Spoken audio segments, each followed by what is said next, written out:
Have you ever felt like you're being told one story, but something just doesn't add up? What if I told you that behind the headlines we've all seen, there's a much darker truth lurking? Something so big, so twisted, that it might shake the very foundations of everything we thought we knew about the royal family. We're not talking about the glitzy press releases or the brave departures. No, we're talking about what's been kept in the shadows for years, hidden behind layers of carefully crafted images and well-guarded secrets. Imagine a narrative so far from reality that if it came to light, it could change everything. You've seen the stories, you've heard the whispers. But what if the truth is far worse than anything we've been allowed to believe? And what if some of our most trusted figures aren't who they claim to be? Stick with me, because today, we're peeling back those layers slowly, meticulously. We'll explore the cracks in the facade and uncover what's really been going on behind closed doors. But remember, some of the truths you're about to hear might leave you questioning everything. Don't go anywhere. This is just the beginning. Let's take a step back for a moment and think about everything we've been told. Prince Harry and Meghan Markle, the royal couple who turned their backs on the monarchy, seeking freedom, privacy, and independence. At least, that's what we've been led to believe, right? But how much of their story truly holds up when we dig a little deeper? What's behind their carefully constructed image as the outcasts of the royal family? And why, despite all their cries for privacy, do they seem to have the world's eyes on them more than ever? You see, this narrative, the one we've been spoon-fed by the media, doesn't tell the whole story. In fact, it leaves out crucial details that might make you question everything about their so-called break from the royal life. There's an old saying that history is written by the victors. But what happens when the victors are the ones shaping the story to their advantage? Take Harry and Meghan's sudden departure from the UK. For example, on the surface, it was framed as an act of rebellion, a move made to protect their family from the oppressive weight of the royal spotlight. But what if I told you that behind this image of freedom, there's something far more calculated, far more strategic, at play? Think about it. Who exactly benefits from their departure? When they left, they not only distanced themselves from the royal family, but they also distanced themselves from any form of scrutiny. No longer bound by royal duties or expectations, they were free to capitalize on their status in ways that few could imagine. Book deals, Netflix specials, endless media coverage. It's clear that their exit wasn't just about privacy, it was about control. Control over their own narrative and, more importantly, control over the money-making opportunities that came with their titles. They claim to be stepping back for their children's well-being. But have we seen any real evidence of that? Or was this all just another strategic move? Now, let's dive into the cracks, the inconsistencies that don't quite add up. We all remember the infamous interview with Oprah, where Meghan shared her painful story of feeling isolated and unsupported by the royal family. But have we ever stopped to ask why? Despite their departure, they seem to be surrounded by an ever-growing network of PR professionals, agents, and media moguls. Does that really sound like a couple who values privacy? Or does it sound more like a carefully curated image designed to make them the face of revolution, all while raking in millions? Take a moment to think about this. When was the last time we saw Harry and Meghan actually living quietly? The idea that they sought peace and tranquility seems laughable when we consider the constant media circus that follows them everywhere they go. Whether it's their staged walks through burning forests or their charitable events in the middle of global crises, they never seem to miss an opportunity to have their picture taken. And then, when the media critiques their every move, they cry out about the unfair treatment they receive. It's almost as if they've figured out that the best way to keep the world's eyes on them is to play the victim, while simultaneously capitalizing on their fame. But it gets more interesting. While they've been out there, tutting their independent life, there's a glaring question that no one seems to ask. Who's actually running the show behind the scenes? And could it be that the true masterminds of their media empire aren't Harry and Meghan themselves, but the very people who benefit from their chaos? The PR firms, the lawyers, the financial backers. Could they be the ones pulling the strings and guiding the couple to their next big payday? It's no secret that Harry and Meghan have deep connections with the power players of Hollywood. But how much influence do these connections actually have on their every move? Now, let's talk about the children, or should I say, the mystery of the children. Everyone's seen the photos, the staged moments, the awkward photo ops. But when was the last time anyone saw the kids outside of these well-timed publicity stunts? Think about it. If these kids were truly Harry and Meghan's, if they were part of the royal legacy, don't you think they'd want to share them with the world in a more natural, less manufactured way? Instead, we're left with nothing but silence, whispers, and the growing suspicion that the whole thing might be a farce. Could it be that the royal line of succession itself is being manipulated for the couple's personal gain? And yet, No one dares to question the legitimacy of their children. Not in public, anyway. The royal family's silence on this matter is deafening, leaving many to wonder, why hasn't the monarchy acted? And why hasn't King Charles or Prince William spoken up about the legitimacy of the titles Harry and Meghan's children hold? After all, their place in the royal line isn't just a formality. It's a matter of heritage, blood, and centuries of history. If there's even the slightest chance that these children are not who they claim to be, shouldn't the royal family step in to investigate? But here's the kicker. Who exactly is behind this silence? Could it be that Charles and William are playing a longer game here? Are they simply waiting for the right moment to strip Harry and Meghan of their titles and place in the line of succession once the truth comes out? Or are they letting this circus play out for the world to see, hoping that public opinion will eventually turn against the couple? Now, let's peel back the layers of this carefully constructed story and examine what's been overlooked. At first glance, Harry and Meghan's departure from royal duties seemed like a brave move. Courageous stand against an institution they claimed was stifling their freedom. But let's stop for a moment and ask, is it really as simple as that? Was their exit truly about privacy and personal growth? Or was it about something more, something deeper? What if I told you the real reason behind their decision has nothing to do with freedom at all? Look at their actions after stepping away from the royal family. Did they retreat to a quiet life? No. Instead, they signed lucrative deals with Netflix and Spotify, and their names were plastered across every major media outlet. Does that sound like someone who wants privacy? Or does it sound more like a well-calculated, high-profile brand-building exercise? The truth is, their so-called break from the royal family was nothing more than a power play. They didn't leave to find peace. They left to create a new empire, a new image, one they could control entirely. Now, let's dig a little deeper. Harry and Meghan often talk about the media's invasive behavior. They claim to be victims of press scrutiny, of harsh judgments, and unfair attacks.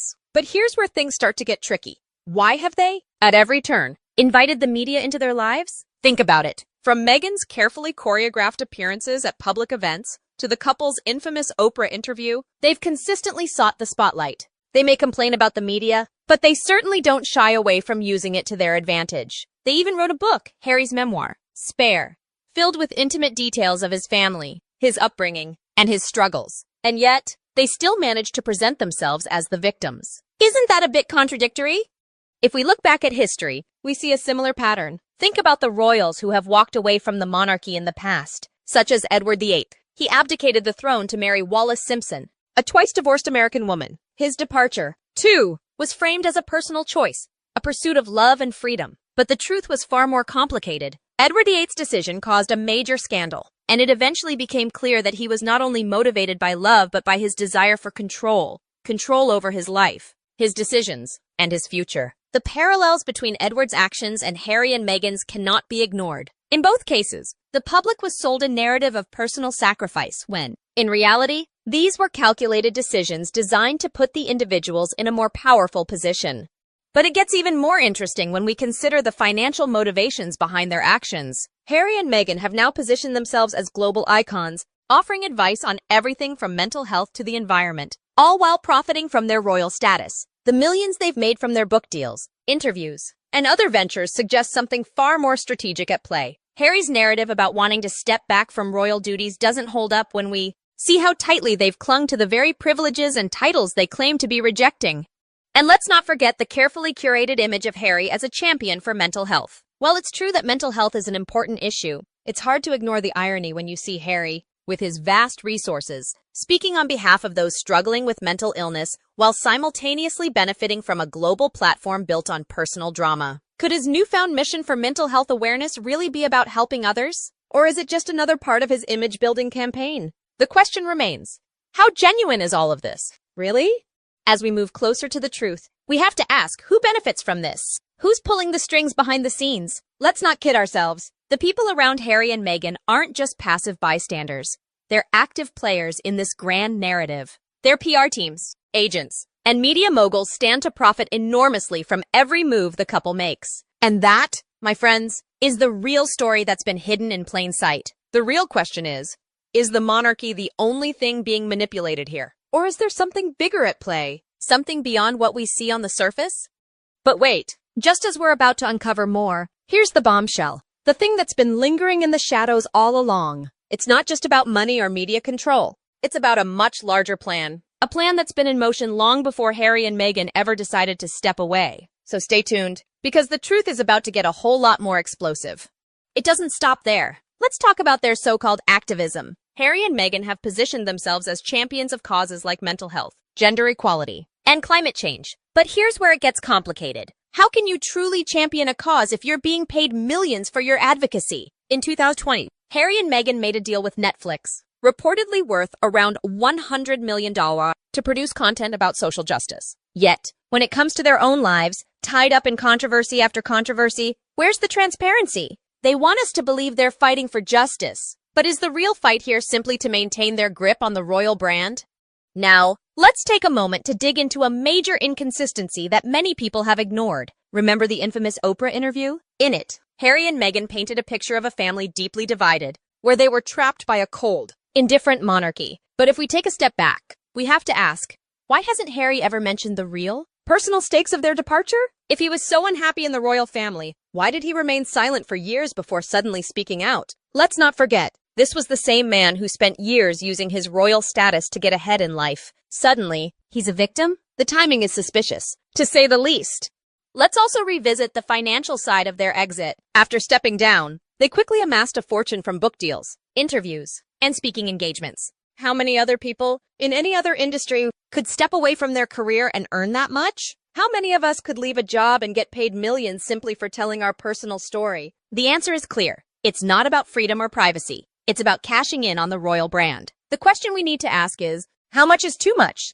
This isn't just about Harry and Meghan trying to live an independent life. It's about their ability to monetize everything. Their story, their struggles, and yes, even their children. As they continue to push their message of social justice, let's not forget how much money they're making while doing it. There's an obvious tension between the way they present themselves as champions of the people, while simultaneously raking in millions from the very system they claim to oppose.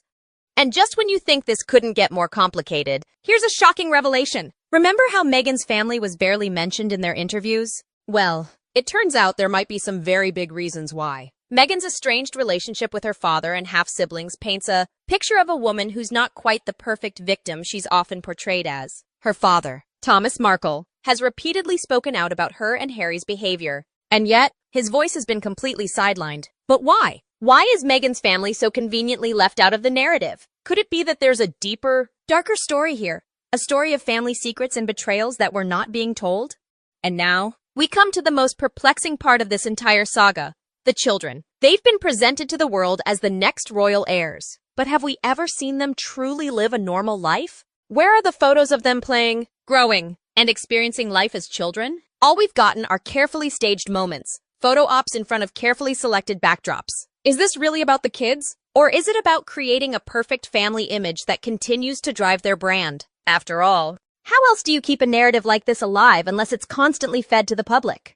And here's the twist. The one detail that's been lurking in the background all this time. In a family where legacy and bloodline are everything, what happens when the true legitimacy of that bloodline is questioned? What if the royal titles and succession rights of their children are nothing more than a grand illusion? A tactic to keep the public distracted while Harry and Meghan line their pockets? But here's where it gets even more interesting. While Harry and Meghan have painted themselves as victims of an outdated institution, they have also been smart enough to realize that their status is the key to their success. Their royal titles, their story of breaking free, and their carefully managed public persona are all part of a strategy. Why else would they continue to speak out so publicly against the family that they supposedly left behind? Why keep leveraging the royal brand if you're trying to distance yourself from it? Could it be that their entire public image is an elaborate charade, one that they've carefully cultivated to maintain relevance and wealth?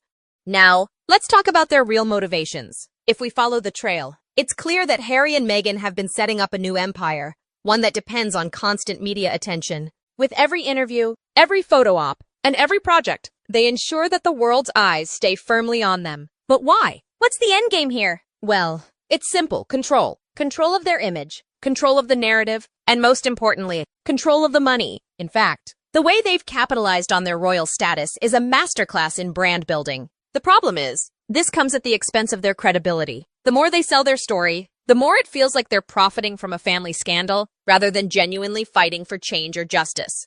But here's the twist. Are Harry and Meghan truly the ones pulling the strings? Or is there someone or something else behind their every move? While they claim to be free, their actions suggest they're still heavily reliant on the very institution they claim to reject. So, could it be that there are powerful figures in the background, quietly profiting from this entire spectacle? The PR teams, the media moguls, the agents, all these people benefit every time Harry and Meghan make a public appearance. Are they manipulating the couple into playing the role of the royal rebels, knowing that it keeps them in the headlines and fills their coffers?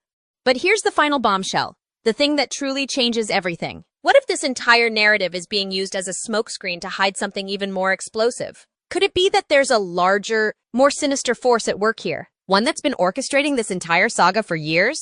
The truth might not just be about Harry and Meghan's struggle with the royal family. It could be about control, manipulation, and the power of the media to shape and direct public opinion. And when we start to look at it this way, the real question becomes, are Harry and Meghan the victims? Or are they the ones orchestrating the grandest royal performance the world has ever seen?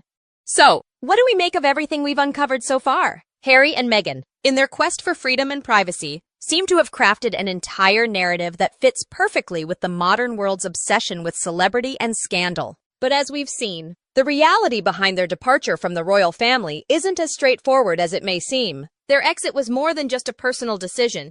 It was a calculated move to retain power, control, and, let's not forget, money. And while they've managed to position themselves as the victims in this saga, the bigger question is, who's really benefiting from this constant media circus? Are they the masterminds of this grand performance, or are there other forces at play? The truth, my friends, might not be as simple as Harry and Meghan being the poor, misunderstood couple fighting for their lives. As we dig deeper, we're left with more questions than answers. What's really going on behind the scenes? Who's pulling the strings? And ultimately, who stands to gain the most from keeping this drama alive? I'll leave you with this to ponder. Do you believe Harry and Meghan are truly breaking free from the royal family? Or are they simply rebranding themselves as royalty of a different kind, using their titles, their story, and their drama to build an empire? The answers to these questions may surprise you, and the story is far from over. There are still many twists and turns left to come, and we'll be here to break them down as they unfold. Make sure you're subscribed, because you won't want to miss what's coming next. This isn't just a royal family drama. This is a story about power, money, and control. And the final act is still being written.